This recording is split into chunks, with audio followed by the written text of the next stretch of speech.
Welcome to B6 news.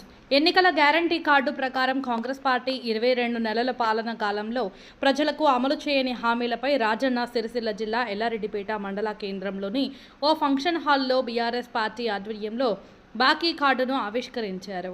BRS party మండల అధ్యక్షులు వరస కృష్ణహరి ఆధ్వర్యంలో జరిగిన ఈ కార్యక్రమానికి ముఖ్య అతిథిగా హాజరైన బీఆర్ఎస్ పార్టీ జిల్లా అధ్యక్షులు తోట ఆగయ్య, మాజీ జెడ్పీటీసీ చీటీ లక్ష్మణరావులు మాట్లాడుతూ కాంగ్రెస్ పార్టీ ప్రజలకు అలవకాని హామీలు ఇచ్చి గద్దెనెక్కిందని, ఇచ్చిన హామీలు నెరవేర్చడంలో విఫలమైనందున కాంగ్రెస్ పార్టీ బాకీ కార్డును బీఆర్ఎస్ పార్టీ ప్రవేశపెట్టిందని, ఇట్టి బాకీ కార్డును ప్రజల్లోకి విస్తృతంగా తీసుకెళ్లి ఎక్కడికక్కడ కాంగ్రెస్ పార్టీ ప్రజలకు చేసిన మోసాన్ని ఎండగట్టాలని అన్నారు. ఈ కార్యక్రమంలో మాజీ ఎంపీపీ పిల్లి రేణుక, మాజీ మార్కెట్ కమిటీ చైర్మన్ కొండ రమేష్, అందే సుభాష్, బీఆర్ఎస్ పార్టీ మండల ముఖ్య నాయకులు, కార్యకర్తలు తదితరులు పాల్గొన్నారు.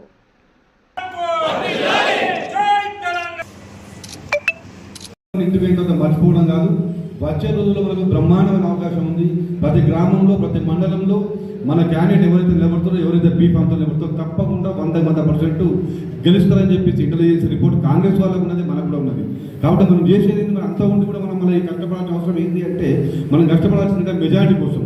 అప్పుడు వచ్చేసి ప్రతి మనిషికి, ప్రతి ఎంపీటీసీ కానీ, సర్పంచ్ కానీ, ఇంకెవరికైనా కానీ 2000 మెజారిటీ వచ్చేటప్పుడు చిన్న బాకీ కార్డు బ్రహ్మాస్త్రం లెక్క. మనం నిజంగా చెప్తా ఉన్నది బ్రహ్మాస్త్రం లెక్క.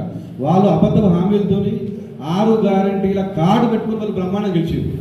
అదే 6 గ్యారంటీల కార్డు బాకీ కార్డు మనం చూపెట్టి వాళ్ళు చిత్తుగా ఓడించడం కోసం మనకు బ్రహ్మాండమైన అవకాశం కేటీఆర్ గారు కల్పించారు. కాబట్టి దయచేసి ఈ 15 రోజులు, ఈ నెల రోజులు ఇంటింటికి ఎట్లా వీలైతే అట్లా, కానీ ప్రతి ఇంట్లో ప్రతి మనిషితో మాట్లాడాల్సిన అవసరం ఉన్నది. మీకు బాకీ కార్డు ద్వారా ఎంత రావాలి, మీకు కాంగ్రెస్ ప్రభుత్వం ఎంత మోసం చేసింది, మీకు పెన్షన్ ఎంత వచ్చింది, రైతు భరోసా ఎంత వచ్చింది, రైతు బీమా ఎంత వచ్చింది, కళ్యాణ లక్ష్మి ఎంత వచ్చింది, కనీసం మీరు కులం బంగారం ఇస్తూ ఉన్నారు. ఈ దీపావళి కింద కనీసం అర్ధతులముల బంగారం మీద ఇంకా అర్ధతులం తర్వాత ఇచ్చేదారే అని చెప్పేసి డిమాండ్ చేసే పరిస్థితి మనం కల్పించినట్లయితే బ్రహ్మాండంగా మనకు భారీ మెజార్టీతో గెలవడానికి అవకాశం ఉంటుంది. ఇక్కడ ఉన్న అందరూ భవిష్యత్తు కాబోయే ప్రజాప్రతినిధులే, అందరూ శుభాకాంక్షలు. ఇక్కడ ఉన్న అందరూ తప్పకుండా ఎవరైతే ఎలక్ట్ నిలబడతారో తప్పకుండా గెలుస్తారు అందుకోసం అడ్వాన్స్గా శుభాకాంక్షలు చెప్తున్నాం. మంచి మెజార్టీ రావాలంటే మాత్రం మనం బాగా వర్క్ చేయాలి. తప్పకుండా ఏదైతే ఈ బాకీ కార్డులు అనేది ఎందుకు మనం ప్రజల్లోకి తీసుకుపోవాలనుకుంటాను, దీని ఉద్దేశం ఏంటనేది కూడా స్పష్టంగా చెప్పారు. మీరు కూడా టీవీలలో, పేపర్లలో చూస్తూ ఉన్నారు. గౌరవనీయులు మన తొలి ముఖ్యమంత్రి వర్యులు కేసీఆర్ గారు తెలంగాణ రాష్ట్రం సాధించుకున్నాం. అట్లాగే 10 సంవత్సరాల పాటు అనేక సంక్షేమ కార్యక్రమాలను, అభివృద్ధి కార్యక్రమాలను ప్రజలకు అందించడం, రాష్ట్రం సాధించిన పార్టీగా అనేక మైలురాళ్ళు ఈ దేశంలో మనం సాధించినప్పటికీ కూడా జీడిపిలో కావచ్చు, అభివృద్ధిలో కావచ్చు, అనేక రంగాల్లో మనం నెంబర్ 1గా నిలిచినప్పటికీ కూడా ప్రజలకి ఎందుకో ఊకే వీలేనా అనేది అయిపోయింది. మనం 10 సంవత్సరాలే పాలించినాం. అంతకుముందు స్వతంత్రం వచ్చినప్పటి నుంచి కాంగ్రెస్ 60-70 ఏళ్ళు, తెలుగుదేశం 20 ఏళ్ళు అట్లా పాలించారు, 20-25 ఏళ్ళు.